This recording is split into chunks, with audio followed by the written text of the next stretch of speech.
Compliment her regularly. Men love pregnant women, but pregnant women don't love themselves sometimes. Men need to remind their partner how pretty and loved she is. This should not be a one-off, but a daily occurrence. A simple compliment can help a pregnant woman to regain her confidence. Our mission is to provide accurate answers. We think without knowledge, it is impossible to live a balanced life. Be competent, be skillful. Thank you for watching. Don't forget to subscribe and hit the bell notification. Aren't telling you to do or feel or change anything about your life. Really, just listen and enjoy. And if you need real help, find a professional for your specific problem. We don't know you. How could we speak to your deal? Okay, have fun.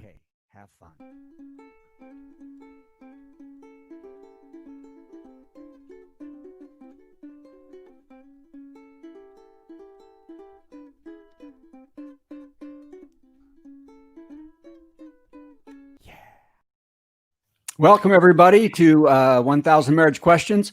I played a little thing about how to treat your pregnant wife because Joe's wife called me. Wait, what? And, wanted him to see that. So, how did you? I wanted to talk about this because hi everybody. Joe Marlotti. Hey, everybody, clap. Designated humorist. So, Joe, what's today's show? Today's the show. Today is let's see. This is 1001 or whatever marriage questions, and we don't have any experts here. None. Yeah, I was just about to say Donna Wilburn is in court today. I couldn't go, so her suing me isn't going to work. No, she's suing me is what it is, and I didn't go. So they're going to be Dog the Bounty Hunter will be here soon and to pick me up. And she just for not saying anything useful. Yeah, so no information will be useful today. That's all there is to it. Absolutely none. We will be giving completely wrong advice. Whatever I say, you're going to want to do the opposite if you want a happy marriage. And whatever I say, you're going to just want to go, no, that didn't happen for me. No. So, but the point, that's why I wanted to start with a video about, I thought back today about where we had our daughter back in the days when, if you think about if something is going to bring you together as a couple that you share, that you will never share with anybody else unless you're somebody who dumps your wife and finds 5 other wives. But just that process of going through a pregnancy and having the child, there's so much emotion and so much bonding involved before the baby even comes. And that reminded me of this today as I came home today. I was at the bank today trying to get money because we have none. And I'm trying to talk them into. We're all trying to do that, Brad. Giving me money with interest involved. But anyway, I come home and I walked in the house and my daughter goes, "Oh, you're home." all that joy and all that hard work and all that love. And that just to feel moments like that. Think back to when my wife and I, just the ups and downs of going through pregnancy, where you're just so elated sometimes and so crushed sometimes that I wanted to talk a little bit about treating your wife when she's pregnant. And I wanted to say that you have to be tough on them when they're pregnant. You have to let them know that they've gained too much weight. First of all, make sure you're just as big as a house. What's wrong with you? Yeah, don't let them do that stuff, and make fun of them when they eat weird food too. I've always thought that was a good thing to do. That's right. Make sure you ridicule them for the coconut cream pie at 3 a.m. Yeah, the cravings are just use the word stupid a lot. Just. Yeah, I always thought what was the best was when my wife was pregnant was to say, "What's wrong with you?" a lot. That really helps. Well, mine was, "It's just a baby." I said that a lot. It's just, so that was really we are terrible. We are terrible. And now let me tell you that if you want to know the truth on this subject, the truth on this subject was my wife, first of all, is a beautiful woman. She's always been beautiful. She's the most beautiful woman in the world. When she was pregnant, she was even more beautifuler. I just don't know what it was. I mean, obviously I love her with all my heart, but when she was pregnant and she was carrying a child, I thought she was, I think all women are more beautiful. I think when they're radiant and that's a stupid thing to say, but I really do believe it. It's like a pregnant woman carries some sort of persona, some glow, something about it. And I think pregnant women are just beautiful in that way. And I couldn't have said that more to her, because I thought it was just wonderful. And I was very supportive. It wasn't easy. It's never easy, but it's how can you not be supportive of that is the big question. So if anybody out there is having any trouble with that, let me know, and I'll tell you how to be supportive. Well, they say genetically they get more beautiful when they're pregnant, so you don't kill them. I don't know. So you don't, probably. So you don't get mad, or you don't, because it's your baby. And that's why they say babies look like the father for the first couple of years, mostly, because then a father won't kill his own baby. Is this some sort of, where did you read this? Was this like, I'm just making this up right now. I was going to say, really this sounds cool. Really sounds amazing. Right wonderful. Now. I like this. I think, everybody's so susceptible to conspiracy theories now. That's right. This one's going to take root. I like this. Everybody out there, please push this along. Make sure you push that one. Yeah. My wife was you said your wife was most beautiful. My wife is the cutest person in the world. She's especially when she's smiling and happy. Right. When she's mad at me, not as cute. But she just and everybody would agree. I think that my wife is one of the cutest people in the world. And her pregnancy was good. She didn't have a lot of sickness and stuff like that. Now, after the birth for the next couple months was really hard on her physically, terribly hard on her physically. It was good that I could just be home. Yeah. But and that her mom wouldn't leave our house for 2 years. But next to me in bed, hey, get up. Come on. She wouldn't let the baby lay down all night. Put the baby in the crib. No, I'll just carry it all night. How's it? No, put the baby. No, right. Finally came to the point where we said, you got to go home. You got it. Just please go home. We can handle. We've only hit the baby's head 5 times on the door. We were absolutely the opposite. We had no support system. Both of my parents had passed. My wife's mom had passed, and her father wasn't well, and and we didn't have a good support system. We kind of did this on our own, which might explain why our kids turned out the way they did. But we became a very tight family because of that, and we still do. We still are a very tight family, and I think it's just it grows during the pregnancy, though. When you're during the pregnancy, you learn so much about your wife. And I think she probably learns a lot about you. That she doesn't like. Yeah. A lot of stuff that really suddenly she's like, wow, wait. I think women all the time, more than men, while they're pregnant, are thinking, man, did I make a mistake with this guy? Oh my God. This is when the rubber hits the road, and I really could go back to that one night of his 30 seconds that he took to get me pregnant. Yeah. But we know where my wife was inseminated, where the exact place. Location? Yes, the exact location. So do you really? That's a good one. It was the Yoder gig in Decatur, Illinois. Wow. Holiday That's the Inn. best thing that's ever happened in a Yoder gig. That's right. At the Decatur Holiday Inn. Quit bragging. I'm telling you, that's where my daughter named her Decatur. That would have been a good one. Oh, Decatur, Illinois. We can't forget that. We were high on the hog. Yes, it was not the Riviera, or it was not the Fifth Riviera. Right. Yeah, okay. I have no idea where we did it, because we did it. Because you've been doing it so much. We did it in a lot of places. And you did it daily. We only did it once. See, that was so that's easy. Yeah, if you only have one time. Yeah. We're Quakers is what we are. Yeah. Okay. I'm pulling something out of the thing. Let's get on to that. Anybody wants to ask a question about the pregnancy, and I'll tell a story about that later. Here we go. Crap. We're starting down. No. Okay. Do it. I think I might have pulled one that we've already seen. Okay. It says, you can't see it. No. Is the vibrator for the wife, or can it be used on the man too? We've already had that one. We've already had that one, and we decided use the damn vibrator however you want. However you want. Just who cares? Use it on just any part of you. If you use it right, the one vibrator works on both at the same time. Yeah, sure. Yeah. Yeah. I don't know how that one. I tell you what, man, it really helps those muscle aches. It does. I mean, it's just, yeah. That's all I use it for. Okay. Right, sure. Okay. Here you go. Now we've been married to the same person, so we don't have this. When your stepkids are disrespectful, at what age is it appropriate for them to be punched in the throat without a fight with their other parent? guess who's here? It's Donna Wilburn back from court. Hey, Donna. Hey, Donna's here. Hey. Oh, Donna. Wow. God, did you get them off?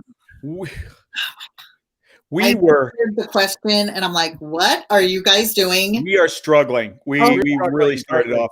We've already gotten 4 marriages broken up. Yeah. Oh my goodness, I can't leave you guys alone. This is obviously your show because we were really struggling. But before we do that, so how did it go? How did it go? Did you win your case?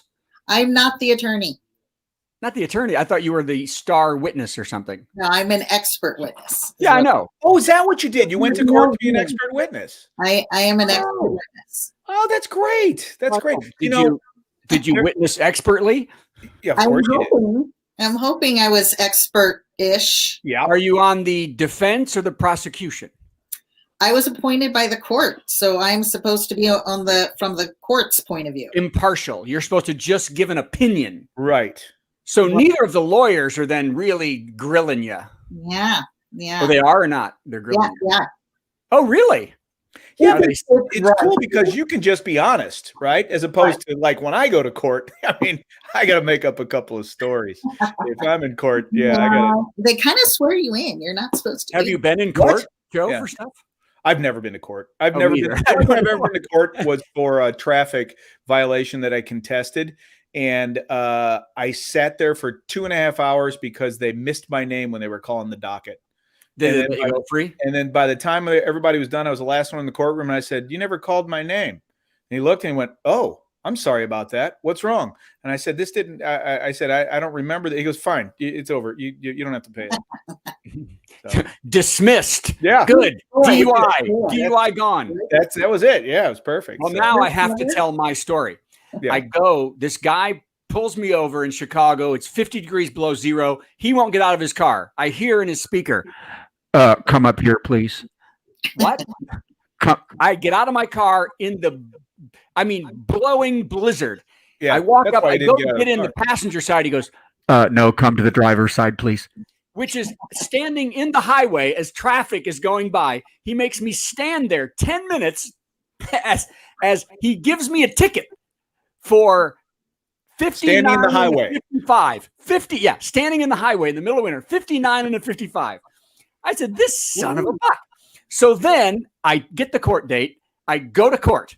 I'm waiting for court, and I see him because they say they don't show up. Well, he's walking in like Mr. Tough Guy, and he goes in. So I'm standing outside the courtroom, and there's this guy, sign language, signing, a deaf man, to the bailiffs. And they have no idea. And they're like, we have no idea what you're doing. We have no idea what you're doing. Well, I literally had just taken 2 years of sign language in college. So I walk up and I say, he is asking you, he can't find his interpreter, and he is in courtroom B level 2. And they went, oh, thank you very much. I said, yeah. I said, I'll get him there. So I get him there, and then I go sit in my court. So I wait, and my guy's sitting there, Mr. Policeman. So, I'm going to ruin you. You're going to, right when they call my name, these 2 bailiffs walk in, go talk to the judge, and he goes, thank you very much, sir. Case dismissed. And then I walked out. A good deed. That's a great story. Except for the part about you bad mouthing the cop. That was a really good story. Oh, he deserved it. No other cop has, but this guy was a piece of work. Yeah, Brad. Okay, I'm sorry. So let's do the marriage thing. So, so did you hear the question, Donna? No, but it sounded like something about punching people in the head. Yeah, it's good. It's a good question. In the throat. Yeah, in the throat. When your stepkids are disrespectful, at what age is it appropriate for them to be punched? It actually says them to be punched them in the throat without a fight with their parent. Well, the last part negates the first part. You should not be able to punch your stepkid in the throat without having a fight with their parent. I mean, that's just how it's going to be. Now, the answer to that question obviously is when they're old enough to take a punch. And I think, that's obviously right. Yeah. Okay.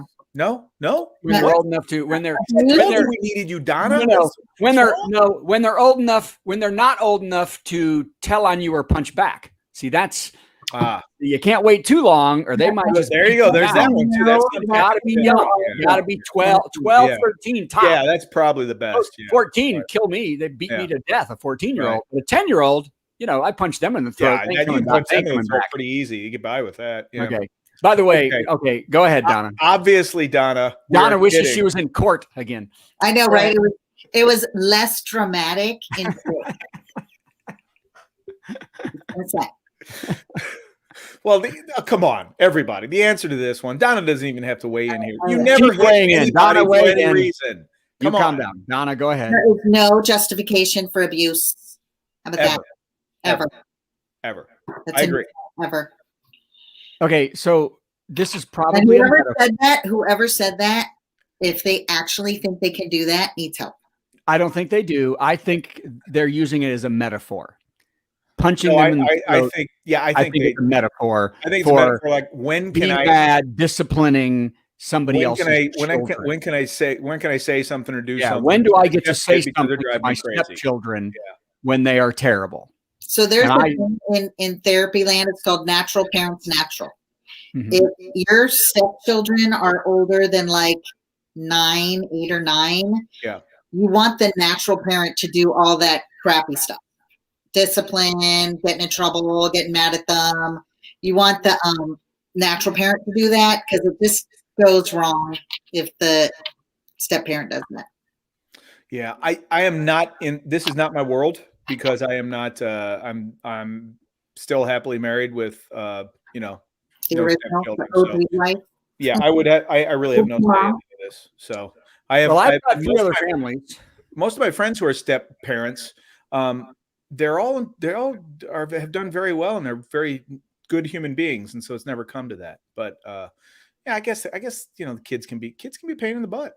I'm not one for corporal punishment, no matter what, across the board, though. So well, but even if it's not corporal punishment, I think one of the main points is that you're just kind of the guy or woman that moved into the house. You moved into their life, and even if they moved into your house because you took the other person on. You're sleeping with the other person. That's the extent of what you've done here. And I don't think that now they need to be respectful of you. They need to be, but as far as being disciplined by you, I think you need to leave it alone because it's not your place because you broke up a marriage. You know what I mean? No, that's married somebody else. You don't know that's how it came about. That's every time. Right there. Everyone. Everyone. Never. It's never happened any other way. Donna's looking forlornly away, like I can't take these guys I can't do this now unless it's the Brady Bunch, and Mike and Carol get to make all the decisions. Yeah. But in all honesty, it's not your call at all. Really, it's your step kid. The natural parent should be the one doing that. We're not really supposed to parent other people's kids, and the step parent is a support for the natural parent. Yeah, I can tell you a lot of natural parents and I'm going to say like it's mainly female or mainly males will put the new female in the position of mom, and that like ruins their dynamic and messes with the bond. Yeah, because they don't want to take charge of their own kids. Yeah, so they marry someone and say, "Now you're in charge of my kids," and then it's just I know it's horrible, and that's why I've only got the 3 wives. So anyway, anyway, I was about to say the same thing, and only kids with 2 of them. So anyway, okay, hey, here's one. That. Joe, this is one I found that would have been good for us without Donna, but here we go. Why do some husbands want you to give them a man cave? Look at how that is phrased. Why do some husbands want you to give them a man cave? Who's asking permission? I know. Honey, I'm taking over the garage. Please. Like you have to give it to them. Yeah. Yeah, I don't know if I would be. That must be consultant. That's interesting. If I wanted to make a man cave, I'd say to my wife, "Hey, honey, this room isn't being used down here. Can I turn it into a man cave?" And she would say, "Well, I wouldn't. I don't know if I'd even ask if it wasn't being used." It's like some things you do. I don't know. Hey, honey, want to see the man cave I just made? Yeah. That's about where it is. How I would know. That's more like it. Yeah. Yeah. Well, look, here's my problem with the whole man cave concept is why, what the hell is it? Why can't she come in? Why? No. Why I do you would want a room in my house. Boys only. Yeah, boys only. Isn't that like a The force? He-Man Woman Haters Club. Yep. The man club. If you've got a man, you're a dipstick. If you've got a man cave and you and your buddies are hanging out in the man cave without the women. Well, what's up with that? What's wrong with that? jerk. Wait, what's wrong with that? What? Having a place where you can go just to be yourself. Like, just Wait. go in the living room. That she can't be there. That she can't come into. Actually, the whole concept of a man cave is not that you're keeping people out. It's that you're making it so that no one else would want to be in there. You know what I mean? That's kind of what a man cave is. I mean, no woman wants to be around a place that's loaded with snacks and football memorabilia and big screen TVs and loud, crappy music and smells. So I'm going to translate this question is, why do men want you to let them decorate one room? That's what I'll say. That's kind of it, yeah. Okay. Well, then, okay. I will go with that. You're right. If a dude wants to decorate like the room I'm in right now, well, actually I didn't, but have it the way he wants it decorated or he wants it to look, I'm fine with that. The concept of nobody, you don't come in here. It's just for me and my buddies to hang out is garbage. Yeah. I consider it one room he's allowed to decorate. That's you know what? Donna cut right to the chase on that. That's really all it is. It's a room that a man is allowed to decorate however he likes for his own. The woman just has to be like, okay, go ahead. For his own aesthetic, right? Well, but then we can say she's right about him having to get permission to do it. Yeah, the way permission. Yeah, that's not permission. It's just an agreement. Like, it's not a permission. She's like, all right, I'm not going to put my flare of flowers and stuff in there. Yeah. It's just basically a guy saying, look, there's not going to be any potpourri in here. That's all. His loss. Or it's going to be all potpourri. You don't know him. That's true. That's true. Man caves can have many different levels. Don't assume. I'm assuming nothing. Yeah, maybe very into potpourri and smelly stuff there. Yeah, my nickname in high school was potpourri. Okay, I believe so. I learned so much on this show. You know, this is a question that intrigues me always because a lot of men say it. Why DOSE? By the way, DOSE for does. Some people write fast. Why? What? Some people just write fast. People write fast. Is that why DOSE? Yeah. Why does my wife love our children more than me? And I would like to start by saying, because you act like one of them. Okay, go ahead. Why does my wife love my children more than me? I think wiring to do that. That's in our wiring to love children more than you so that we can actually prioritize their needs during development. Yeah. On a biological level, and so that you can propagate. I mean, the species. So it can, there'd be a lot of good children if we didn't, because we just. Yeah. Now, I would like to ask a better question. Why does that bother you? That's the question. And why it would bother me if she didn't. Like, look at all these women who's competing. Find some dude and they dump their kids all the time for this dude. That is a mental problem. And you know what the mental problem is? What? Typically a personality disorder with a abnormally unable to be abnormal empathy abilities. Yeah. So who does that? No healthy woman does that. But this is also an age-old question. I mean, this is just kind of how it is. You're right. That's how women are wired. And for those of us, we've been through all this. It's kind of expected that a woman is going to be more. I think you'd like it. Yeah. I would. If my wife didn't love the kids more than me, I'd be super worried. Because number one, I'm not worthy of it, and number two, I don't want to have to take care of the kids. Yeah. I was going to say, if she didn't do it, then I got to do it. Right. And then, you know what? So, now my other thing too is though, that changes as they get older. Now, when they're 18, 20, 21, 22, they obviously still love the kids, but now your relationship is taking forefront. You know what I mean? Your relationship is well, the needs, she doesn't have to take care of the needs so much. So now she has all this free time. Yeah. So she can hang. Yeah. Well, and why are you even noticing that? If when the kids need stuff, why aren't you in there doing it too? Why is there this competition in the first place? You know what I mean? Well, that's a common thing though, too. That's always been a common thing because the wife does do the mother, once you're a mother, you know, all of a sudden you're doing a lot more work, taking care of the kids and taking care of whatever other things you got to do. And then when it comes time for, hey, what about me? I'm tired. You know, that's almost stereotypical, you know, how that goes. Well, you know, sorry, that's how it goes, you know. Well, here's my question. My question is, why is there ever a when's the time for me? I don't understand the concept of me going to my wife going, yeah, when's my time? What? What?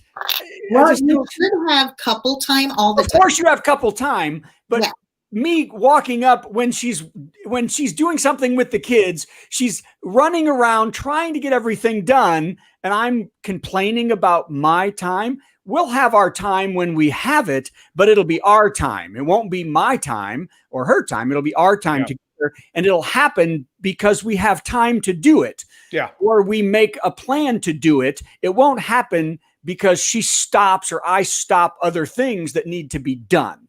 Right. That's, you know what I mean? Yeah. I think you should be thankful that your wife loves your kids more than she loves you, if that's what you actually believe. Because, you know, I mean, it may seem like that, but she loves you as well. You know, we hope. It's a lot better than when you're in between the kids and her. Let me tell you, let them, please God, let them be in love all the time, as opposed to them being at odds and I have to be in between them. You know what I mean? One of the ways another way to think about this is, though, if you think that your wife loves the kids simply because they're children, then you should start acting like a child. That's right. There we go. I think I went back to diapers for a while. Okay, I went a little too far. That's too far. Sorry. Yeah, but you know, they were adult diapers. The guy is saying that and like feeling bad that they don't feel as loved as the kids. That's going to be an insecure dude, and I'm going to say red flag. Cheater. He's going to cheat. That could happen. All right, listen to this. Hannibal Greatneck III walked into his new 6th grade class, and there was a cage. It sat among the desks like a benign tumor everyone had learned to try and ignore. There was a mystery here, and Handy was just the 11-year-old detective for the job. Don't Feed the Bully, the best-selling tween novel by Brad Tassell. Get it on Kindle or paperback at Amazon.com. So, Donna, before you got here, we had, I don't know if you saw anything, but we watched a video about how to treat your pregnant wife. Yeah. And we learned that Joe and I were bad at it. Mm-hmm. And, so this is a quiz for new dads out there. So we can talk to you today. So let's take the quiz real quick. I have not taken or looked through this quiz. You guys should be professionals by now, right? It's the first time. We should. I was thinking about becoming a doula. That's how good I was. Oh, okay. So 100%. The hospital was like, you should be a doula. You know. Not Joe. Okay. No. How long should you let your newborn cry before responding? There's no answer to that, is there? Pick him up right away, 5 to 10 minutes, 10 minutes until he stops. It depends on why he's crying, you know? It's because there's a rat chewing on his foot. I'd pick him up. I'm just saying. Pick him up. Okay, good. Yeah. Not for 10 minutes. Yeah, well, I'm talking about the rat. I'd pick up the rat. No, you know. Well, well, I hate to say this, but I am not a Ferberizer. I pick kids up right away. I just do. Studies have shown that you cannot pick up a kid too much or love them too much, and that you don't have to let them cry. Well, you can pick up a kid too much when they're like, stop picking me up. I want to walk. Yeah. Look, could you, I'm 30. Could you just leave me? Stop picking me up. Yeah. Yeah, but stop picking me up. Well, why are you crying when you're 30? Have to let them cry. That does not make healthier children. Okay. How many times does the average newborn eat? 3 meals a day. This is a newborn. 3 meals a day, every 4 hours, 8 to 10 times on the hour, every hour. These are all under the correct answer is all underlined, Brad. So it's 8 to 10 times. Is it underlined? Where is it? Yeah. There is a faint underline, but I don't know if that's an underline or a. I don't know if that's an underline either. Probably the correct one. I'm guessing that's the correct answer. But I would have said 8 to 10 times anyway. I remember. I would have said 8 to 10 times. Just because they eat a lot, and they eat whenever they're hungry, you feed them. So it's interesting because I thought it was every 2 hours, which would be 12 times, but 8 to 10 if you're thinking they're getting a little extra sleep here and there. So I guess that's the closest. Yeah, I would say that's true. Okay. So what you're seeing a line under things? I don't see it. No, not now. Now there's 2 of them. Okay. You just stop trying to cheat. Okay, go. What's the standard advice on how long after childbirth you should wait until you and your partner have sex again right after you leave the hospital at least? Yeah, when she gets home. You leave the hospital. Home, I'm guessing. And are we talking oral or vaginal? What kind of sex? Let's because you could do something in the hospital while the nurses are cleaning up the baby. The answer to this one is when her doctor gives the green light. Actually, the true answer is whenever she's ready. That's the true answer. See, that's lovely. Whenever what? True though. Whenever she's ready. She just went through a little bit there. Whenever she wants to have sex, you have. Okay, so I'm going to say 1 week. Okay, now let's go. We're going to see what.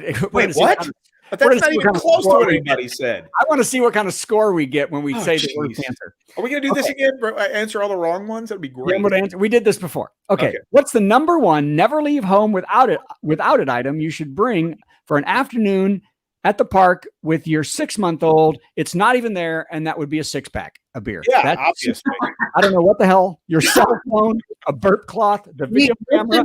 An easy answer. This one is so stupid. Yeah. A diaper. What kind of idiot brings a diaper when you need sand toys for a 6-month-old? Well, which one do we want to go with? Let's go with your cell phone because it's the 90s. That way you can call and get diapers delivered. Yeah, that's right. You call and get delivery. Get Uber, Grub, Uber Hub. Okay. Right. When can you start reading to your baby? When you learn to read. That might be a criteria. Actually, my answer for this one is not on there either, because I read to them while they were in the womb. Yeah, we started reading. We found out my wife was pregnant. Yeah, I used to read Penthouse Forum. Not until and you said you are not going to believe this. And then you never thought this would happen to me. This is how I met your mother. I'm going to put when he can sit up on his own, and it's a boy. That's the important thing. What if it's a girl? Not until they're 10. Okay. Women, what are you talking about? Girls shouldn't be allowed to read.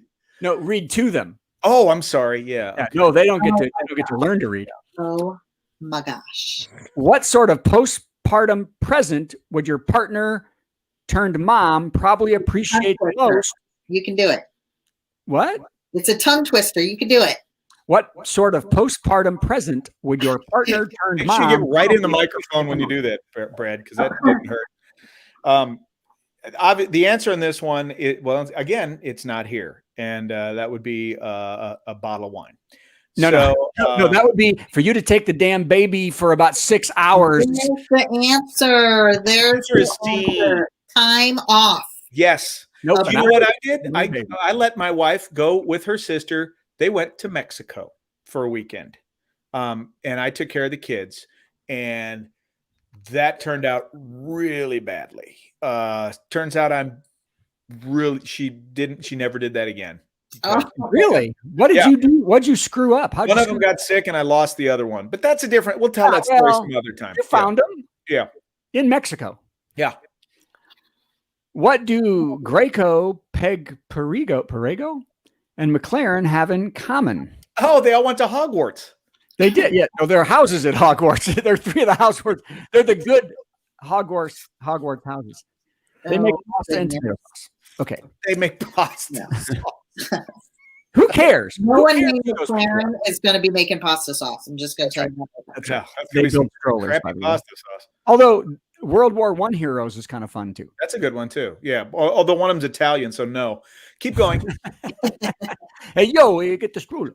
Which one of these should you use to clean your baby's umbilical cord? Drano. Days. No. As I recall, you're supposed to leave it alone. For the first while, you do. You do. You leave it alone. Yeah, you're not even supposed to give them a bath until that thing falls Well, off. you can give them a bath, I guess. I guess rub it, just soap and you wipe them off. I don't remember using rubbing alcohol. And baby rubbing! shampoo. Oh my god! Yeah, I just pour rubbing alcohol on my baby's big sore. Right. Nothing Just, feels.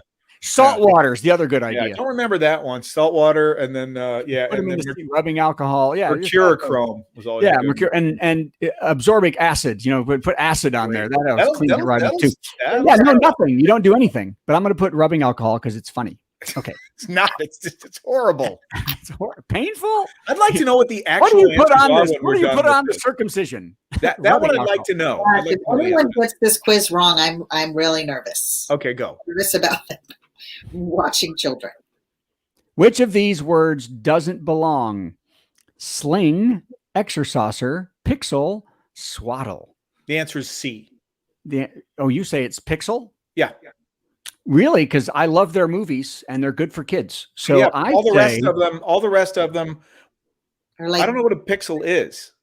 I know a sling and a swaddle are both the pixel is one scary babies, but I don't know what a pixel is. A pixel is in your computer. It's one bit of information. Yeah, no, I was joking. I say it's sling. You don't sling your baby across the room. You don't do that. So I'm going to go with. Okay, go. I hope this isn't much longer because I have at 5 o'clock on inauguration day. I have to drink. Okay. Hurry. We'll do 2 more. By the way, I will tell you that I don't sling my baby. Okay. Where's the safest place in the car for your newborn baby to ride? On your lap? That would be the glove box. Yeah. Glove box? Oh, no. It's terrible. An infant car seat. By the way, I do remember this one, and this was an interesting one because the actual answer is in an infant car facing toward the back. Yes. In the back seat facing toward the back. It has to be towards the back. Yeah. Yeah. But we're putting on someone's lap. Yeah. What should you, or laying in the back of the station wagon, just laying in the, okay. Right. What should you always bring your wife when she breastfeeds? There's so many jokes you could do here. Oh yeah. There's just so much you could. What do you bring your wife? I bring her a little excitement with the okay. Yeah. Saliva. Okay. Her favorite beer is on there. So I love her favorite beer. The TV remote's a good one. Right too. answer. Yeah. Her favorite beer could be a good answer. You can would drink definitely beer. be a glass of water, obviously. Duh. At what age do most babies sleep through the night? And that would be 3 weeks because we just leave them there. But how do we know? We're 5 doors down. We don't. Yeah. Our baby, whole other wing of the house. Yeah. It took 3 weeks before we actually went in and checked on him. But go ahead. Oh my God.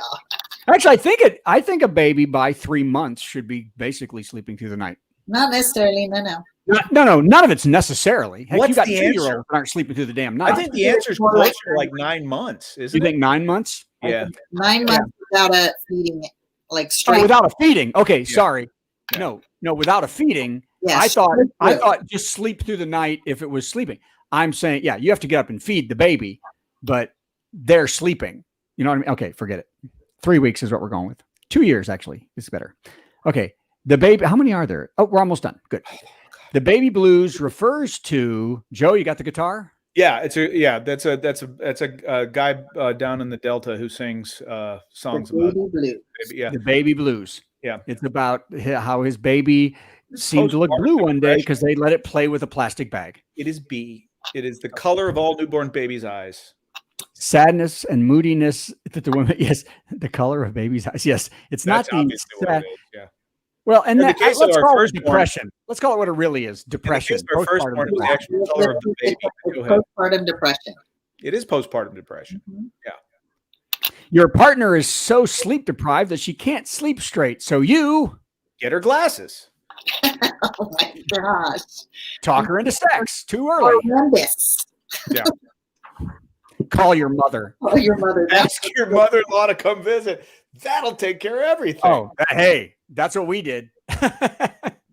Our mother-in-law never left. The buck there, guys. Pass the buck. Pass the buck. Take the 2 a.m. feeding. That's off the table. Next. Now, let me announce this. I did almost all of the night feedings for my daughter because her throat was damaged by a tube when she was born, and I did the thing. So I tried to do some feedings, and it hurt my nipples so bad. I know. It was, well, that's a lot of sucking. So rough. What's the safest position for babies to sleep in? Side, sleeper side, sleeper side, sleeper side. In the car seat.